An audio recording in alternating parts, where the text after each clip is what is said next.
श्रीललिता पंचरत्नम्।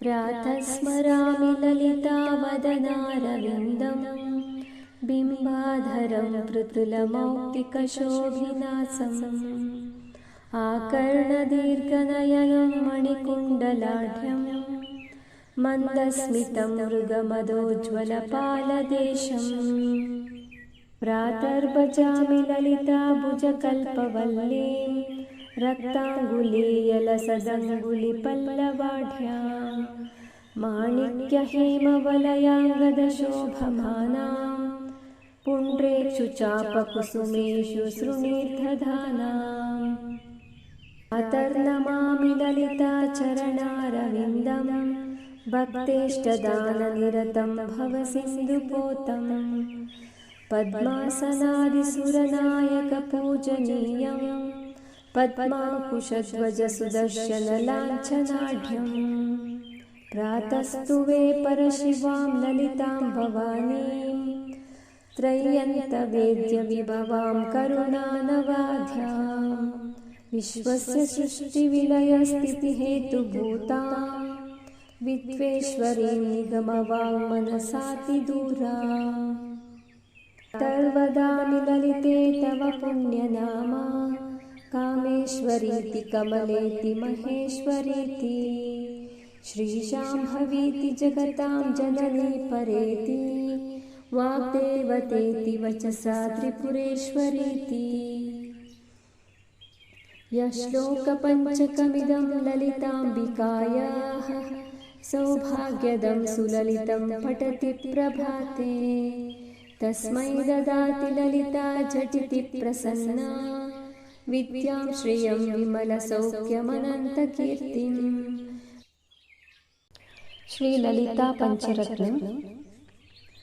प्रातः स्मरामि ललितावदनारविन्दं बिम्बाधरं पृथुलमौक्तिकशोभिनासम् आकर्णदीर्घनयनं मणिकुण्डलाढ्यं मन्दस्मितं मृगमदोज्ज्वलपालदेशम् प्रातर्भजामि ललिताभुजकल्पवल्लीं रक्ताङ्गुलीयलसदङ्गुलिपल्लवाढ्यां माणिक्यहेमवलयाङ्गदशोभमानां पुण्ड्रेषु चापकुसुमेषु सृणीर्दधानाम् प्रातर्नमामि ललिताचरणारविन्दं भक्तेष्टदाननिरतं भवसिन्धुपोतं पद्मासनादिसुरनायकपूजनीयं पद्माङ्कुशध्वजसुदर्शनलाञ्छनाढ्यम्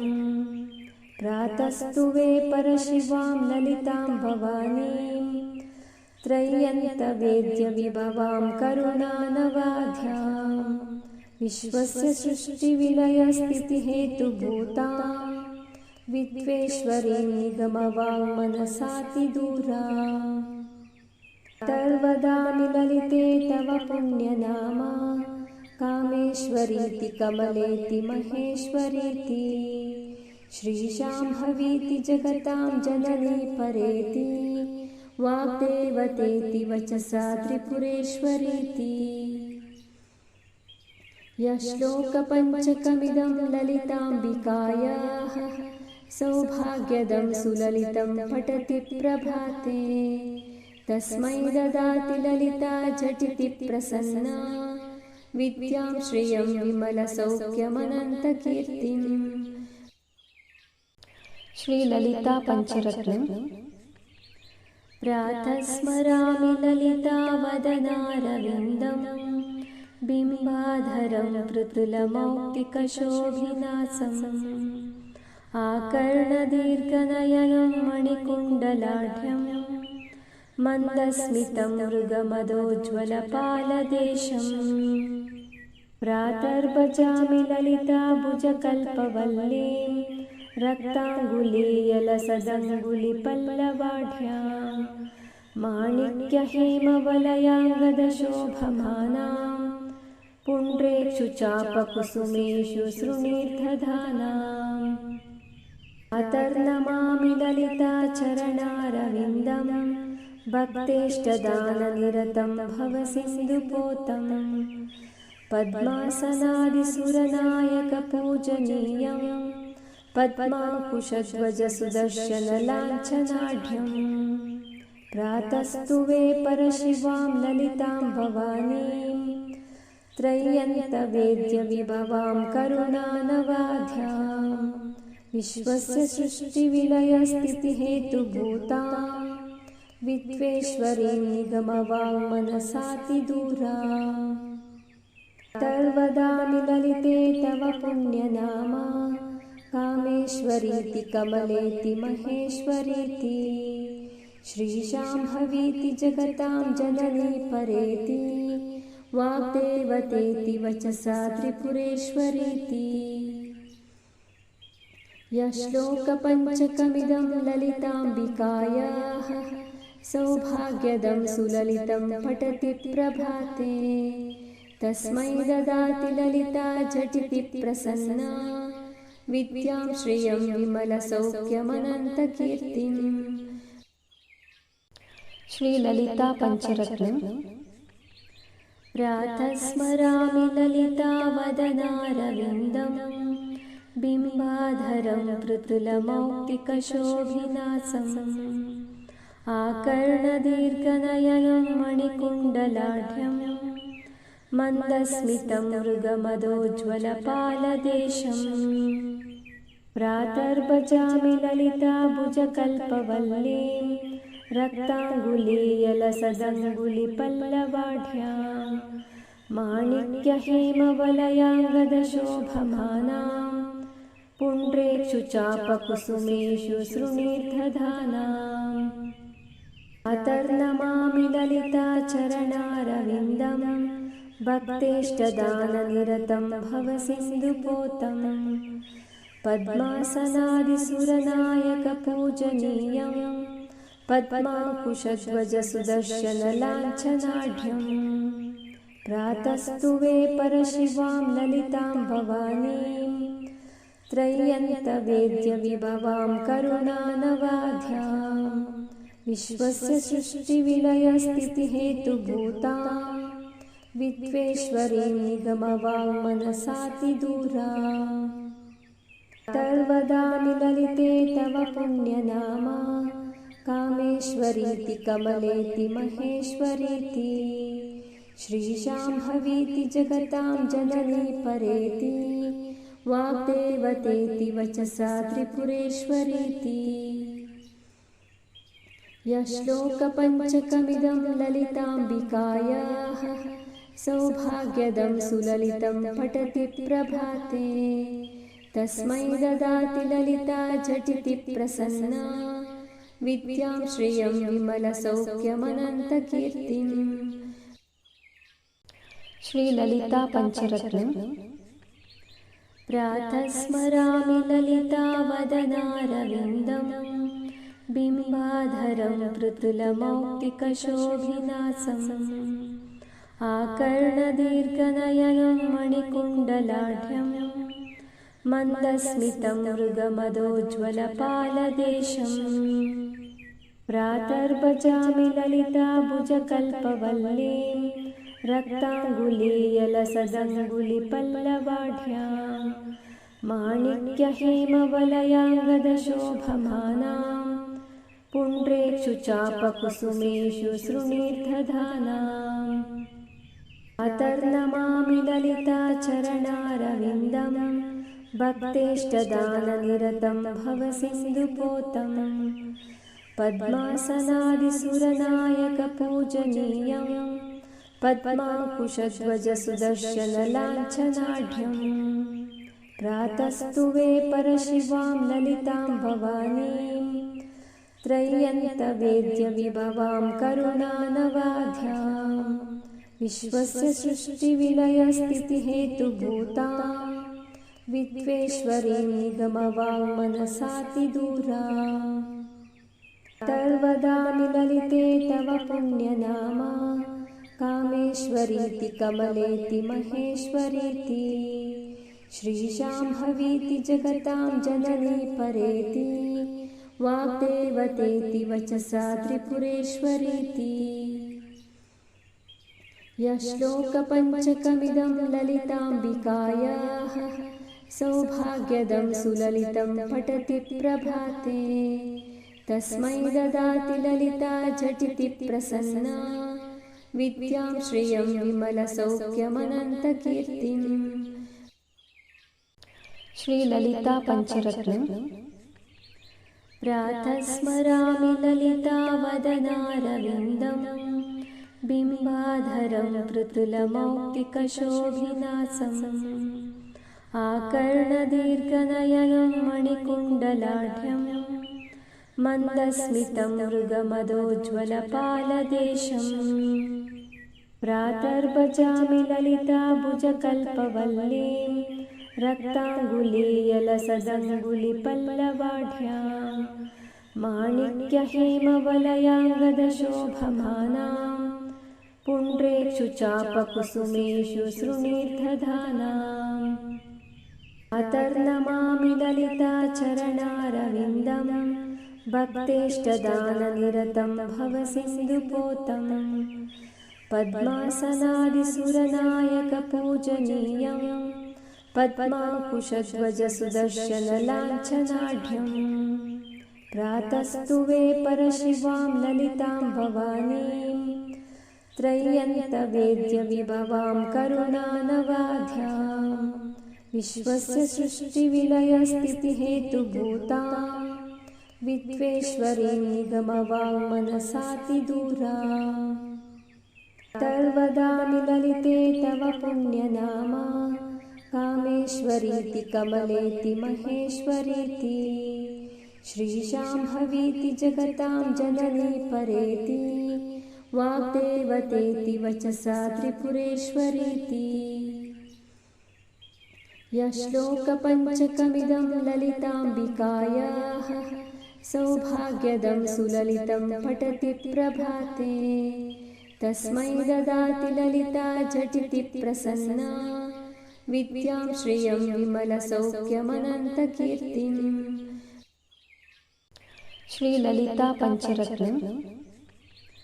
प्रातः स्मरामि ललितावदनारविन्दं बिम्बाधरं पृथुलमौक्तिकशोभिनासम् आकर्णदीर्घनयनं मणिकुण्डलाढ्यं मन्दस्मितं मृगमदोज्ज्वलपालदेशम्।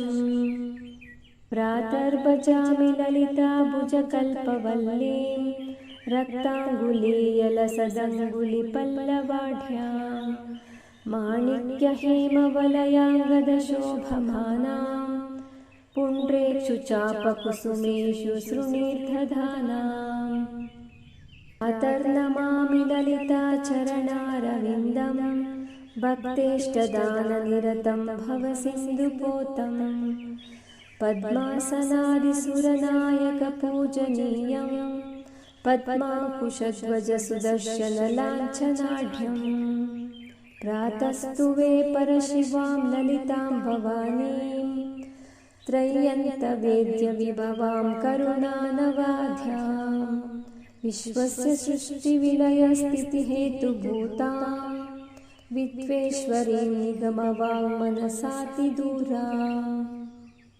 तर्वदामि ललिते तव पुण्यनामा कामेश्वरीति कमलेति महेश्वरीति श्रीशाम्भवीति जगतां जननी परेति वाग्देवतेति वचसा त्रिपुरेश्वरीति।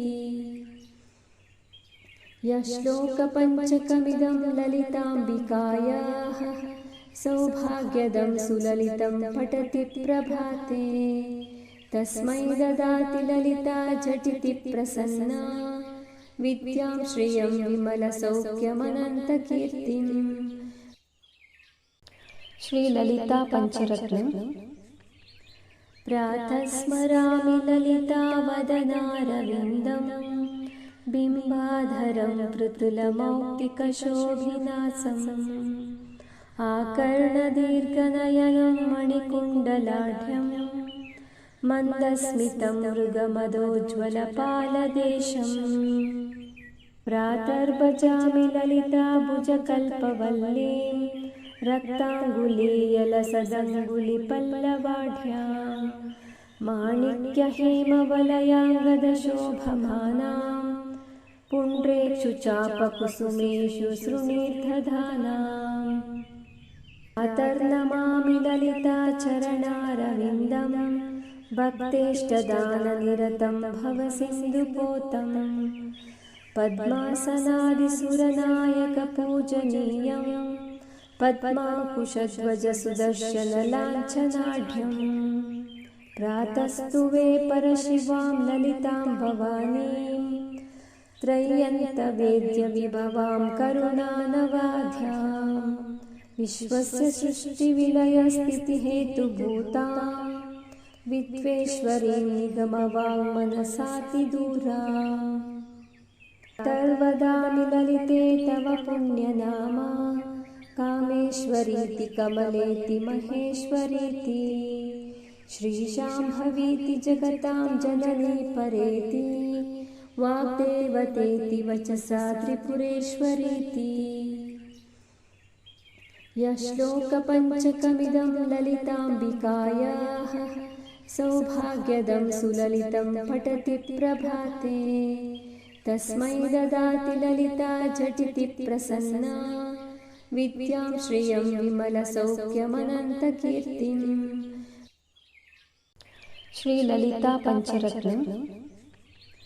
प्रातः स्मरामि ललितावदनारविन्दं बिम्बाधरं पृथुलमौक्तिकशोभिनासम् आकर्णदीर्घनयनं मणिकुण्डलाढ्यं मन्दस्मितं मृगमदोज्ज्वलपालदेशम् प्रातर्भजामि ललिताभुजकल्पवल्लीं रक्ताङ्गुलीयलसदङ्गुलिपल्लवाढ्यां माणिक्यहेमवलयाङ्गदशोभमानां पुण्ड्रेषु चापकुसुमेषु सृणीर्दधानाम् अतर्नमामि ललिताचरणारविन्दं भक्तेष्टदाननिरतं भवसिन्धुपोतं पद्मासनादिसुरनायकपूजनीयं पद्माङ्कुशध्वजसुदर्शनलाञ्छनाढ्यं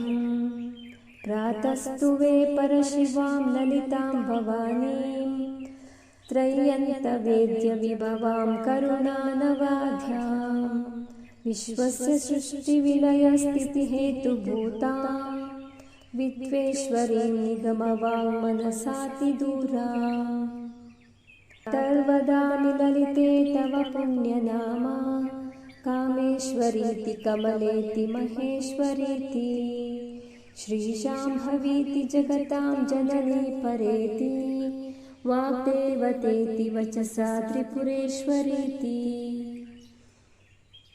यश्लोकपञ्चकमिदं ललिताम्बिकायाः सौभाग्यदं सुललितं पठति प्रभाते तस्मै ददाति ललिता झटिति प्रसन्ना विद्यां श्रियं विमलसौख्यमनन्तकीर्तिम्। श्रीललिता पंचरत्नम्। प्रातः स्मरामि ललितावदनारविन्दं बिम्बाधरं पृथुलमौक्तिकशोभिनासम् आकर्णदीर्घनयनं मणिकुण्डलाढ्यं मन्दस्मितं मृगमदोज्ज्वलपालदेशम् प्रातर्भजामि ललिताभुजकल्पवल्लीं रक्ताङ्गुलीयलसदङ्गुलिपल्लवाढ्यां माणिक्यहेमवलयाङ्गदशोभमानां पुण्ड्रेषु चापकुसुमेषु सृणीर्दधानाम् अतर्नमामि ललिताचरणारविन्दं भक्तेष्टदाननिरतं भवसिन्धुपोतं पद्मासनादिसुरनायकपूजनीयं पद्माङ्कुशध्वजसुदर्शनलाञ्छनाढ्यं प्रातस्तुवे परशिवां ललितां भवानीं त्रय्यन्तवेद्यविभवां करुणानवाध्यां विश्वस्य सृष्टिविलयस्थितिहेतुभूता विद्वेश्वरी निगमवाङ्मनसातिदूरा तर्वदामि ललिते तव पुण्यनामा कामेश्वरीति कमलेति महेश्वरीति श्रीशाम्भवीति जगतां जननी परेति वाग्देवतेति वचसा त्रिपुरेश्वरीति यश्लोकपञ्चकमिदं ललिताम्बिकायाः सौभाग्यदं सुललितं पठति प्रभाते तस्मै ददाति ललिता झटिति प्रसन्ना विद्यां श्रियं विमलसौख्यमनन्तकीर्तिम्। श्रीललिता पंचरत्नम्। प्रातः स्मरामि ललितावदनारविन्दं बिम्बाधरं पृथुलमौक्तिकशोभिनासम् आकर्णदीर्घनयनं मणिकुण्डलाढ्यं मन्दस्मितं मृगमदोज्ज्वलपालदेशम् प्रातर्भजामि ललिताभुजकल्पवल्लीं रक्ताङ्गुलीयलसदङ्गुलिपल्लवाढ्यां माणिक्यहेमवलयाङ्गदशोभमानां पुण्ड्रेषु चापकुसुमेषु सृणीर्दधानाम् अतर्नमामि ललिता चरणारविन्दं भक्तेष्टदाननिरतं भवसिन्धुपोतं पद्मासनादिसुरनायकपूजनीयं पद्माङ्कुशध्वजसुदर्शनलाञ्छनाढ्यम् प्रातस्तुवे परशिवां ललितां भवानीं त्रय्यन्तवेद्यविभवां करुणानवाध्यां विश्वस्य सृष्टिविलयस्थितिहेतुभूता विद्वेश्वरी निगमवाङ्मनसातिदूरा तर्वदामि ललिते तव पुण्यनामा कामेश्वरीति कमलेति महेश्वरीति श्रीशाम्भवीति जगतां जननी परेति वाग्देवतेति वचसा त्रिपुरेश्वरीति यश्लोकपञ्चकमिदं ललिताम्बिकायाः सौभाग्यदं सुललितं पठति प्रभाते तस्मै ददाति ललिता झटिति प्रसन्ना विद्यां श्रियं विमलसौख्यमनन्तकीर्तिम्।